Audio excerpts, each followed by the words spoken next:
বা দিনের কোনো দাওয়াত তাবলিগ বা বিষয়ে আমরা ফিকির করি, সেখানে আমরা নিজেরাও বিভ্রান্ত হতে পারি, মানুষকে বিভ্রান্ত করতে পারি। তাই এটা হচ্ছে আমার দ্বিতীয় নসিহা আমাদের তরুণ ভাইদের প্রতি। আল্লাহ পাক আমাদের সবাইকে বরেণ্য উলামায়ে কেরামদের সোহবত নসিব করেন, আমিন। আমরা এখন অনেকেই অনলাইন কেন্দ্রিক চিন্তাভাবনা করি, অনলাইনে কে কত ভাইরাল, কার কত ভিউজ বেশি হয়, হ্যাঁ, কার ফ্যান ফলোয়ার্স কত বেশি, এগুলো আমাদের কাছে এখন হকের মানদণ্ড হয়ে গেছে, অনেকের কাছে, সবার কাছে নয়। তো এটা একটা মুসিবত, এটা খাসারা। মনে রাখবেন, বরেণ্য উলামায়ে কেরাম এবং আল্লাহর ওলিগণ নিজেদেরকে এত জাহির করেন না, তারা নিজেদেরকে লুকিয়ে রাখতে চান, তারা ইজহার করা পছন্দ করেন না, তারা হক এবং বাতিলের মধ্যে মিশ্রণ ঘটান না, তারা হক এবং বাতিলকে স্পষ্ট করে দেন। তারা পৃথিবীতে মাজলুম হন, নিভৃতচারী হন।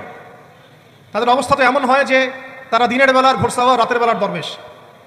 তো এই ব্যাপারে ইমাম মালিক রহমতুল্লাহ আলাইহির একটা কওল আছে, জ্ঞান কারো কাছে আসে না, জ্ঞানের কাছে যেতে হয়।